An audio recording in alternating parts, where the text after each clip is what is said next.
Puji Tuhan. Kita akan masuk ke dalam kebenaran firman Tuhan. Saya mau ajak setiap jemaat Tuhan kita siapkan hati, kita tundukkan kepala kita, tutup mata kita satu dalam doa bersyukur. Berterima kasih Tuhan, kembali kami berjumpa. Walaupun hamba tidak melihat wajah mereka, hamba tidak melihat keberadaan umatmu yang menyaksikan video ini, tapi kami percaya kuasa Tuhan tidak dibatasi oleh apapun. Engkau tetap bekerja, memberikan kekuatan bagi yang lemah, memberikan penghiburan bagi yang bersusah, memberikan kesembuhan bagi yang sakit, bahkan memberikan kelepasan bagi yang terikat. Terima kasih Tuhan, hamba berdoa Tuhan yang kudus kali dia bibir hamba. Kata kalimat ucapan ayat dan poin hanya berasal daripada Allah. Di dalam nama Bapa, Putra Kudus, diberkatilah kebenaran firman Tuhan hari ini. Bersama jemaat Tuhan katakan amin. Haleluya, puji Tuhan.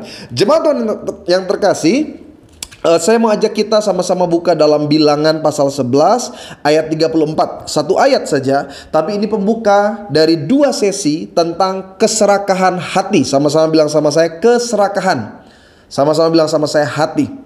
Salah satu hal yang merusak karakter manusia ketika terjadi krisis besar adalah ketamakannya. Keinginan untuk memiliki itu menjadi lebih menakutkan. Tingkat keegoisan itu semakin semakin besar. Karena memang Alkitab katakan pada masa-masa akhir hati manusia itu akan semakin dingin. Nah, kita sebagai anak-anak Tuhan, kita harus berbeda. Kita harus menunjukkan apa yang lain dari apa yang orang-orang dunia tunjukkan. Orang menjadi tamak, orang menjadi serakah. Tapi kita anak-anak Tuhan justru menjadi orang-orang yang bersyukur. Karena itu sama-sama kita lihat Bilangan pasal yang ke-11 ayat yang ke-34. Jemaat bisa lihat layar ini karena akan muncul setiap kata kalimat dari Bilangan pasal 11. Sebab itu dinamailah tempat itu Kibrot Ta'awa, karena di sanalah dikuburkan orang-orang yang bernafsu rakus. Salah satu tokoh dunia namanya Mahatma Gandhi. Nah, jadi Mahatma Gandhi pernah menyampaikan sebuah kalimat yang cukup terkenal. Saya langsung terjemahkan saja. Dia pernah bilang begini, bumi cukup memenuhi kebutuhan seluruh umat manusia, tetapi tidak akan pernah cukup untuk satu orang serakah. Saya ulang sekali lagi. Bumi cukup memenuhi kebutuhan seluruh umat manusia, tetapi tidak akan pernah cukup untuk satu orang yang serakah atau tamak. Apa yang dikatakan oleh Mahatma Gandhi sebenarnya mengandung makna penting agar kita tuh bisa bersyukur dengan apa yang kita miliki. Kenapa? Karena pada dasarnya Tuhan sudah menyediakan yang baik bagi kita. Sama-sama bilang sama saya, Tuhan sediakan yang baik bagi saya. Iya. Baik itu untuk keluargamu, untuk masa depanmu, apapun yang Tuhan berikan sama saya dan saudara, pada dasarnya cukup. Dan bagian kita adalah bersyukur. Persoalannya seringkali kita dikuasai oleh ketamakan dan keserakahan. Kita mau lebih dan lebih, dan ini yang seringkali membuat kita jatuh ke dalam berbagai-bagai pencobaan. Kita jatuh ke dalam hal-hal yang buruk bukan karena Tuhan tidak mengizinkan yang baik bagi kita, tapi karena kita tidak dapat mengendalikan hati kita. Sama-sama bilang sama saya, hati saya adalah hati yang bersyukur. Ada sebuah ilustrasi. Jadi seorang pemilik tanah, dia sudah tua dan dia tidak punya keturunan. Lalu dia mengumpulkan orang desa dan dia berkata, kalau aku mati nanti kepada siapa akan ku wariskan harta bendaku. Maksudnya dia punya tanah besar dan sangat-sangat kaya. Maka pemilik tanah ini dia berkata begini kepada orang-orang, akan ku berikan tanah kepadamu sejauh mana engkau berlari, sejauh mana engkau mengambil, sejauh mana engkau berjalan, sejauh itulah tanah akan kuberikan. Jadi kalau dia lari 1 kilometer, maka yang dia dapat tanahnya 1 kilometer. Kalau dia lari 2 kilometer, ya karena orang ini kaya, orang berebut berlari lomba supaya dapat yang paling banyak. Dan faktanya orang terus berlari. Dia sudah berlari cukup jauh dan dia bilang no, belum cukup. Dia terus lari sampai akhirnya apa? Mati. Dan saudara sadar gak? Ilustrasi ini sebenarnya kali yang menjadi gambaran hidup orang-orang percaya hari-hari ini. Sebenarnya berkat Tuhan akan terus tercurah bagi setiap kita yang setuju, katakan amin. Pertanyaannya, sejauh mana engkau memiliki rasa syukur dalam kehidupanmu? Makanya bangsa Israel ini adalah gambaran yang cukup baik untuk kita belajar. Karena kalau saudara lihat dalam Keluaran pasal 16, saya akan bacakan beberapa ayat supaya kita mengerti histori dari kisah ini. Kenapa sampai satu kali ada satu daerah namanya Kibrot Awa. Jadi kalau saudara masuk dari Mesir ke Tanah Perjanjian, ada satu bagian di dekat pegunungan Sinai, itu namanya Kibrot Awa. Nah, pada zaman itu Kibrot Awa disebut sebagai tempat di mana orang-orang yang bernafsu rakus itu mati. Nah, ada kisahnya di dalam Keluaran pasal 16, perhatikan. Pada waktu petang, datanglah berduyun-duyun burung puyuh. Jadi waktu mereka di padang gurun, tidak ada makanan, tidak ada daging, mereka bersungut. Mereka bilang lebih baik di Mesir, minimal di depan perapian masih ada daging. Dan akhirnya Tuhan memberikan kepada umat Israel burung puyuh yang menutupi perkemahan itu. Jumlahnya banyak sekali. Dan pada waktu pagi, terletaklah embun di sekeliling perkemahan. Jadi ada mana di pagi hari dan ada burung puyuh. Ketika embun itu telah menguap, tampaklah pada permukaan padang gurun sesuatu yang halus, sesuatu yang seperti sisik, halus seperti embun beku di bumi. Itu mana. Ketika orang Israel melihatnya, berkatalah mereka seorang kepada yang lain, apakah ini? Sebab mereka tidak tahu apa itu. Tapi Musa berkata mereka, inilah roti yang diberikan Tuhan kepadamu menjadi makananmu. Beginilah perintah Tuhan, ayat yang ke-16 dari pasal 16 dari Keluaran. Beginilah firman Tuhan, pungutlah itu tiap-tiap orang menurut keperluannya. Perhatikan, Tuhan bilang ambil sesuai keperluannya. Masing-masing kamu boleh mengambil untuk seisi rumah. Perhatikan, segomer seorang menurut jumlah jiwa. Pada dasarnya saat Tuhan memberkati umat Israel, Tuhan memberikan yang berlimpah. Tetapi Tuhan ajar untuk ambil yang cukup. Saya ulang sekali lagi, Tuhan memberkati yang berlimpah, tapi Tuhan ajar kita untuk mengambil yang cukup. Dan ketika orang Israel tidak mengikuti apa yang Tuhan perintahkan, ketika mereka bahkan mengambil lebih. Yang pertama, Alkitab katakan sisa yang mereka ambil dan tidak sempat dimakan, semuanya menjadi busuk. Dan yang kedua parahnya, karena ketamakan, karena keserakahan, Tuhan menjadi murka. Tuhan menjadi marah sehingga mereka yang serakah mati kena tulah. Dan di tempat di mana diberi nama Kibrot Awa, yang artinya kuburan orang-orang serakah. Serakah dan tamak itu datangnya bukan dari logika.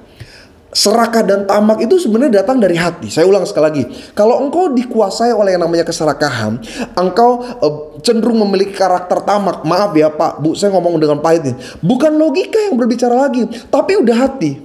Loh, apa maksudnya pendeta? Begini, pada dasarnya kalau orang dikuasai oleh logika, kalau dia lapar, lalu dia makan, ketika perut merasa kenyang, logika, pikiran akan berkata stop, it's enough. Tapi tidak dengan hati. Oh, hati beda, biar udah kenyang, tapi orang tetap mengambil, orang tetap makan, dan dia menjadi rakus. Bukan karena kebutuhannya lagi, tapi karena memang hatinya yang bermasalah. Orang kalau pakai logika, kalau dia lapar, makan, lalu merasa kenyang, logika berkata stop. Tapi kalau orang rakus, dia lapar, dia makan, lalu rasa kenyang, hatinya bilang apa? Terus. Sama seperti orang kalau datang ke pernikahan, gitu. Iya, udahlah jujur aja ya kan. Kita tuh kalau datang ke pernikahan, saya perhatiin sering kali belum salam sama pengantin, bahkan doa belum selesai. Saya berapa kali tuh kalau datang pernikahan lalu diminta doa pendeta Yebi, saya baru mau mulai doa, orang udah mulai ngambil, orang udah mulai rebutan ambil makanan. Dan kalau kita di pesta pernikahan kan gitu kan, kasih piring lebar, itu sering kali bahkan nggak ada kemanusiaan itu. Kita ngantri ngambil. Sebenarnya nggak seperti itulah cara kita makan biasanya. Tapi kita pikir kapan lagi?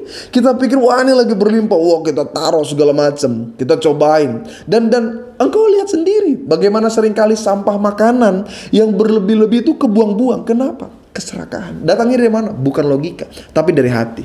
Makanya Pak, Bu, kalimat bijaknya tuh begini, manusia itu akan terus menimbun, bahkan sekalipun dia akan mati karena apa yang dia timbun. Keserakahan tidak pernah membuat hidup kita tuh makin kaya. Saya ulang sekali lagi, keserakahan tidak membuat kita makin kaya. Justru karena serakahlah jiwa kita hancur. Dan apa dampak, apa efek ketika engkau dikuasai oleh keserakahan hati? Ada beberapa hal saya catat bagi setiap jemaat Tuhan, perhatikan baik. Yang pertama, ciri-ciri seorang yang dirasuk keserakahan hatinya adalah dia selalu bersungut.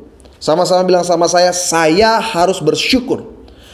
Orang yang bersungut adalah orang yang sangat sulit sekali bersyukur dalam kehidupannya. Nah, dalam Keluaran pasal 16, jadi intinya diceritakan bangsa Israel ketika dia di Elim, dia tiba di daerah Padang Gurun Sin. Padang Gurun Sin itu adalah bagian juga tidak terlalu jauh dari pegunungan Sinai. Nah, setelah 1,5 bulan berada dalam perjalanan, juga mungkin karena lapar, mereka juga mungkin berbekalan habis, mereka mulai bersungut. Mereka mulai berkata dalam ayat yang ketiga, Keluaran pasal 16 ayat yang ketiga, perhatikan. Kalau kami mati tadinya di tanah Mesir oleh tangan Tuhan, ketika kami duduk menghadap kuali berisi daging dan makan roti sampai kenyang. Sebab kamu membawa kami keluar ke padang gurun ini untuk membunuh seluruh jemaat ini dengan kelaparan. Mereka lupa bagaimana Tuhan sudah menuntun mereka bahkan ketika mereka masih di Mesir. Mereka sudah menyaksikan sendiri tulah-tulah terjadi bagi orang Mesir. Mereka sudah merasakan sendiri bagaimana laut itu terbelah menjadi dua. Mereka sudah merasakan sendiri di siang hari selalu ada tiang awan, di malam hari selalu ada tiang api. Tapi untuk satu hal kecil, untuk satu hal yang mereka mulai merasa, wah ini gak ada makanan ini, mereka mulai menyalahkan Tuhan, bahkan berkata lebih baik kami di Mesir dan mati oleh tangan Tuhan. Orang kalau dikuasai oleh keserakahan, yang paling pertama dia itu cenderung bersungut. Jadi walaupun sebenarnya ada, walaupun sebenarnya berkecukupan, tapi kayaknya kurang terus. Apa masalahnya? Hati, saudara. Tuhan itu ajar kita punya gaya hidup itu untuk hidup dalam berkecukupan. Makanya kalau saudara perhatikan doa Bapa kami, berikanlah kami pada hari ini makanan yang secukupnya. Kalau saudara mau compare dengan janji-janji Tuhan yang lainnya, seakan-akan gak sinkron. Loh, apa maksudnya pendeta? Yesus pernah berkata gini, aku datang untuk memberikan domba-dombaku hidup dan hidup dalam kelimpahan. Mana lebih besar, kelimpahan sama cukup? Ya, secara matematika, secara jumlah, berkelimpahan itu lebih banyak daripada cukup. Kalau berlimpah tuh bahasa Betawinya luber gitu. Kalau isi air tuh sampai tumpah-tumpah. Nah, kalau Tuhan mau kasih yang luber, kalau Tuhan mau kasih yang berkelimpahan, kenapa dia ajar kita minta yang cukup dalam doa Bapa kami? Seharusnya kita berkata, berikanlah kami berkat yang berlimpah. Bukankah itu sesuai dengan apa yang Yesus janjikan? Tapi dari sini kan kita belajar, walaupun Allah menyediakan yang begitu banyak, tapi Allah memproses saya dan saudara untuk menjadi pribadi orang-orang percaya yang punya gaya hidup cukup. Cukup itu membuat kita bisa bersyukur. Apa yang kita miliki itu rasanya baik adanya, walaupun mungkin bahkan secara logika kurang. Tapi orang yang punya hati syukur, dia lebih bisa menikmati daripada orang yang dikuasai oleh keserakahan. Dia punya tapi seperti gak punya. Dia ada tapi seperti gak ada. Kenapa? Karena dia cenderung menilai yang lain lebih beruntung daripada dirinya. Yang lain itu lebih sejahtera daripada dirinya. Tapi orang bersyukur, sekalipun mungkin kekurangan, tapi dia tetap bisa berkata, Tuhan terima kasih. Rasanya lebih nikmat, saudara. Makan, maaf ya, makan cuma sederhana dengan menu yang, ya apa yang menurut saudara sederhana. Tapi ketika bersyukur, nikmat. Dibanding engkau makan dengan kemewahan tertentu, tapi gak punya syukur, rasanya juga gak ketelen. Mari bersyukur, saudara. Kalau engkau mau lepas dari ketamakan, kalau engkau mau keluar daripada keserakan hati, dimulai dari paling pertama, bersyukur. Bersyukur menjauhkan kita dari kesungutan. Lihat pasangan bersyukur. Bisa, Pak? Ya mudah-mudahan ya, mudah-mudahan. Bu, lihat suami bisa bersyukur? Harus. Ya tapi susah pendeta. Ya itu proses ibu. Punya tempat tinggal, kendaraan, syukuri aja. Walaupun betul gak sesempurna punya orang lain, tapi ingat apa yang Tuhan percayakan adalah yang terbaik bagi kita. Sama-sama bilang sama saya harus bersyukur. Lihat buku tabungan, bersyukur, ya kan? Ada orang kalau di print buku tabungannya ada kelihatan kredit debitnya gitu. Tapi ada orang yang cuma kreditnya aja, ya kan. Tapi ada juga orang yang bahkan gak ada debit kredit. Pokoknya bersyukur aja. Apapun yang terjadi, percaya Dia Allah yang mencukupkan. Waktu saya gak banyak, saya kangen juga bisa bertatap langsung dengan jemaat, mengalami sukacita dalam penyampaian firman. Tapi karena kita dalam video khotbah, tapi kita tetap percaya kuasa Tuhan tetap bekerja bagi engkau. Amin. Yang kedua, apa sih ciri-ciri seorang yang dirasuki keserakan hatinya? Dia selalu hidup dengan khawatir akan hari esok. Maksudnya begini, dia hidup hari ini tapi pusing sama hari besok. Ibrani pasal 3 ayat yang kelima. Saya baca bagi setiap jemaat Tuhan. Ibrani pasal 13 ayat yang kelima. Janganlah kamu menjadi hamba uang dan cukupkanlah dirimu dengan apa yang ada padamu. Karena Allah telah berfirman, aku sekali-kali tidak akan pernah membiarkan engkau, dan aku sekali-kali tidak akan pernah meninggalkan engkau. Nanti saudara bisa searching satu berita. Saya nggak mau sebut nama. Ini kejadian tahun 2017. Intinya ada seorang pemulung. Dia 67 tahun ditemukan mati di samping gerobaknya. Jadi dia biasa memulung mungkin kardus, plastik dan lain sebagainya. Nah, yang menjadi perhatian adalah sampai masuk media karena pemulung ini mati dengan meninggalkan uang yang cukup banyak di dalam gerobaknya. Jadi mungkin dia hasil menjual, hasil mulung dia sudah kumpulkan dan dia gak pernah pakai. Ketika ditanya kepada orang-orang yang mengenal dia, memang terkenal pelit katanya. Dia bahkan dia punya sakit paru-paru. Dia bahkan nggak mau berobat. Dia bahkan nggak mau mencari sesuatu yang untuk menolong. Kenapa? Dia terus simpan. Dia terus bahasanya timbun gitu. Sampai akhirnya semua yang dilakukan sia-sia. Kenapa? Keserakan hati, saudara.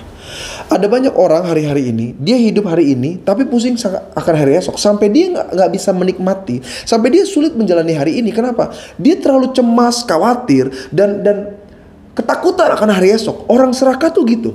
Kenapa dia kumpul lebih banyak? Karena dia pikir nanti cukup nggak ya? Nah, nanti saya punya nggak ya? Nanti saya bisa kebeli nggak ya? Nanti saya ada nggak ya? Dia lupa. Alkitab juga mengingatkan kesusahan hari ini biarlah hari ini karena besok ada kesusahannya sendiri. Nah, saya mau ajak setiap jemaat Tuhan gini, Pak, Bu, uang, materi, harta benda seharusnya membuat kita hidup, ya kan? Karena ada uang, kita bisa beli makan, kita hidup. Tapi tahu gak saudara, ada orang mati justru gara-gara uang. Jadi ada satu bapak. Ini bapak udah sakit jantung. Sakitnya kronis. Saking parahnya sampai dokter bilang, bapak ini gak boleh kaget dalam bentuk apapun. Jadi kalau dia kaget, bisa kumat, mati. Nah, persoalannya, waktu ini bapak lagi di opnam, di rumah sakit, tanah punya keluarganya laku. Persoalannya yang harus tanda tangan itu bapak. Tanahnya itu laku dengan nilai tinggi. Wah, pokoknya sebutlah misalkan dapat 10 miliar. Nah, anak-anak bingung. Gimana nih mau kasih tahu bapaknya? Takutnya dikasih tahu, Pak, tanah kita laku 10 miliar, kaget, mati. Jantungnya udah gawat. Akhirnya anak-anak pikir, udahlah, kita suruh pendeta. Pendeta aja yang bilang ke papa. Mungkin dia nanti lebih berhikmat menyampaikannya. Anak-anak kasih tahu case-nya, papa sakit jantung, ada tanah mau dijual, papa harus tanda tangan, nilainya 10 M. Pendeta berdoa, Tuhan berikan hikmat marifat. Amin. Pendeta datang seperti menjenguk biasa di rumah sakit. Gimana Pak kabar? Ya gini pendeta, jantung saya bermasalah. Ya Tuhan kasih sembuh ya Pak. Pak, pendeta mulai tanya, Pak, ini saya cuma berandai-andai nih sama Bapak nih. Kalau misalkan Tuhan memberkati Bapak, tanah Bapak misalkan Tuhan bikin laku 10 M, Bapak gimana reaksinya? Ya kayaknya semua uang itu akan saya kasih sama Pak Pendeta. Pendetanya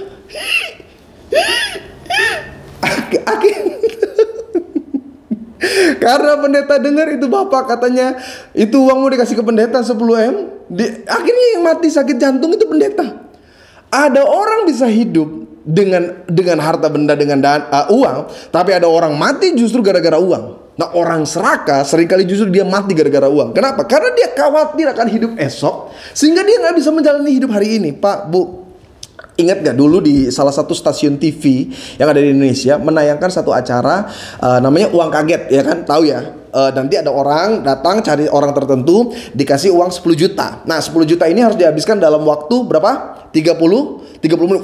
Itu panik, dia lari, dia tabrak sini, barangnya jatuh. Bahkan seringkali kalau kita tonton orangnya juga tersandung jatuh. Dia panik, dia cemas, dia khawatir, padahal dia punya. Ini kan sebenarnya gambaran kehidupan manusia. Ketika dia tidak bisa mengendalikan apa yang menjadi berkat Tuhan, ujung-ujungnya musibah. Itulah kenapa Tuhan ajar memberi yang cukup bagi setiap kita. Apapun yang Tuhan izinkan kau miliki, Pak, Bu, itu yang terbaik. Itu yang sudah Tuhan buat yang terindah lah bagi kita. Karena orang semakin kaya, kalau dia nggak punya hati yang cukup, kalau dia nggak punya kapasitas yang memadai, stres. Ada orang handphone satu aja stres, apalagi tiga. Tiga-tiganya bermerek bagus, ya kan? Satu di sini, satu di sini, satu di belakang. Coba lihat, kalau dia jalan, cemas aja bawaannya, ya kan? Baru setiap 10 detik dia ngecek. Orang makin bagus handphonenya makin mahal. Ada orang dekat sedikit sama dia, roh-roh rampok kami hancurkan dalam nama Yesus. Dia lihat ada orang berkumis duduk dekat dia. Roh-roh hipnotis kami patahkan oleh kuasa darah Yesus. Dia jadi cenderung curigaan, takut, khawatir. Kenapa? Karena memiliki. Makanya kalau hari ini Tuhan percayakan, itu sesuai dengan kapasitas kita. Sama-sama bilang sama saya, berkat Tuhan yang terbaik bagi saya. Iya, supaya hidup ini lebih nikmat, saudara. Nah, kalau saudara ingat, bukan saudara ingat, ada satu peribahasa Jepang yang cukup baik. Saudara bisa ingat baik begini. Saya baca, biarpun Anda tidur di kamar 1000 tikar, Anda hanya bisa tidur di atas 1 tikar saja. Ya, jadi engkau bisa beli 1000, engkau bisa jejerin 1000-1000-nya, tapi engkau hanya cukup untuk tidur di satu tikar. Sesuai kapasitas. Engkau punya banyak kendaraan mobil, yang engkau naiki cuma satu. Engkau punya banyak harta, pada akhirnya ketika nanti kita berhembus nafas terakhir, tidak ada yang dibawa. Makanya ingat, sebagus-bagusnya baju yang saya dan saudara punya, satu kali, hanya satu baju yang kita bawa ketika kita mati. Sebagus-bagusnya spring bed yang kita punya, pada akhirnya kita cuma tidur di ukuran 1x2. Seperti apapun mobil yang Tuhan percayakan hari ini, ujung-ujungnya kita cuma diantar pakai mobil jenazah. Nah, sebanyak apapun rumah yang kita miliki, pada akhirnya cuma satu, di kuburan. Apapun yang Tuhan percayakan, ajak hatimu untuk selalu berkata, Tuhan terima kasih. Yang ketiga, yang terakhir, apa sih ciri-ciri orang yang dikuasai oleh keserakan hati? Dia bisa melakukan apapun demi tujuan, demi keinginan. Dia melakukan apapun demi hasratnya. Amsal 11 ayat 28 bilang begini, ada yang menyebar harta tetapi bertambah kaya. Perhatikan ya, menyebar harta bertambah kaya. Ada yang menghemat secara luar biasa namun selalu berkekurangan. Alkitab yang bilang. Saudara, ada sebuah survei yang dilakukan di negara Amerika. Jadi mereka, orang-orang ini ditanya dengan pertanyaan yang sederhana begini. Kalau Anda diberikan uang 2 juta dolar US dollar gitu, apa yang rela Anda korbankan? Saudara tahu nggak 3 jawaban teratas? Yang pertama, orang berkata demi 2 juta dolar dia berani jual diri. Yang kedua, orang berkata saya bahkan rela meninggalkan keluarga, istri atau suami, anak-anaknya. Yang ketiga, dia bilang saya bahkan mau menukar dengan nyawa saya. Dosa serakah itu memenuhi hati sehingga tidak ada lagi tempat buat Tuhan untuk berkarya dalam hidupnya. Orang melakukan apapun, maaf ya saya ngomong dengan pahit nih. Orang karena hati yang serakah bahkan lebih binatang daripada binatang, saudara. Iya, maaf kalau kalimatnya kasar. Tapi betul, kenapa orang bisa makan orang? Kenapa orang bisa tikam teman dari belakang? Kenapa orang bisa memfitnah demi keuntungan? Kenapa orang bisa rancangan yang jahat demi pekerjaan? Karena memang hatinya udah dikuasai oleh ketamakan, nafsu, kedagingan. Tidak ada lagi tempat buat Tuhan. Tapi saya mau ajak setiap jemaat Tuhan yang menyaksikan video ini, Pak, Bu, mari bersihkan hati di dalam kebenaran akan firman, sehingga hidupmu itu lebih berwarna. Kalau orang sampai mau melakukan apapun demi uang, bodoh. Dia lupa berkat itu datang dari Tuhan. Alkitab katakan dengan jelas, sia-sialah engkau bangun pagi-pagi benar, duduk sampai larut malam, makan roti dari hasil kerja kerasmu. Karena sesungguhnya Allah memberikan semuanya itu kepada orang yang dikasihnya, bahkan sekalipun dalam keadaan tidur. Cukupkan dirimu dengan apa yang ada, saudara. Dosa serakah membuat orang itu jadi punya rasa tega. Dia tega ngeliat orang tua itu sekarat, melarat, padahal dia punya. Tapi sekarang biarin aja. Anak-anak makan enak, bodoh amat orang tua mau kayak gimana, dia gak peduli. Tidak mau menolong saudara padahal mampu. Ini orang-orang yang dikuasai oleh hati serakah. Menahan gaji karyawan, menahan gaji asisten rumah tangga, padahal sebenarnya udah hak punya mereka lah itu uang, ditahan-tahan dengan berbagai alasan. Itu orang yang dikuasai oleh keserakahan. Nggak bayar utang, ini bayar utang, Pak, Bu, bayar hutang. engkau sudah dapat kemurahan dipinjami, bagianmu mengembalikan. Tapi orang yang dikuasai keserakahan, walaupun uangnya ada ya, dia bisa nggak mau bayar utang. Kenapa? Nanti nggak cukup, nanti kurang. Wah, enak banget dia terima uang. Orang-orang yang tamak tuh seperti itu. Bertobat, saudara. Di akhir zaman Tuhan nggak ngelihat kemampuan seseorang, Tuhan lihat hati. Orang karena keserakahan bahkan bisa memakai nama Tuhan untuk ladang memperkaya diri. Ini banyak nih. Banyak orang-orang dalam tanda petik oknum-oknum mengatasnamakan Tuhan demi keuntungannya sendiri. Ini orang tamak dikuasai seperti itu. Walaupun seorang yang mendapat gelar secara kerohanian. Orang karena keserakahan bahkan dia nggak mau memberi persembahan kepada Tuhan. Apa yang kurang yang Tuhan berikan bagi saudara? Tapi orang tamak, dia selalu punya alasan, dia selalu punya dalil untuk gak mau mengembalikan apa yang harusnya dia berikan kepada Tuhan. Tuhan juga gak butuh kok orang saudara. Tuhan cuma mau lihat sejauh mana engkau punya komitmen, iman, percaya bahwa Allah memberi yang terbaik. Tapi karena keserakahan, kita gak pernah bisa memberi kepada Tuhan. Kita terlalu takut. Kita terlalu takut kurang. Kita selalu takut nanti habis, kita lupa. Seringkali Tuhan menguji engkau pantas atau tidak pantas berdasarkan isi hati saudara. Kita satu dalam doa. Bersyukur, berterima kasih Tuhan buat firman yang kami dengar. Biarlah ini menjadi rema di hati kami. Kami belajar untuk lebih baik lagi. Kami ingin melepaskan keserakan hati kami. Kami berganti dengan syukur dan merasa cukup. Karena kami yakin berkat-Mu adalah berkat yang terbaik bagi kami. Hamba doa bagi jemaat Tuhan, jamah dan lembutkan hati mereka. Ajar kami untuk berubah, sehingga melalui hidup kami nama Tuhan dipermuliakan. Dalam nama Bapa, Putra, Kudus, diberkatilah kami. Haleluya, puji Tuhan. Amin, puji Tuhan. Terima kasih sudah menyaksikan video ini sampai akhir. Kita jumpa lagi dalam program video berikutnya dari GBMJ bersama dengan saya, Pendeta Yebi Tambayong. Tuhan Yesus memberkati.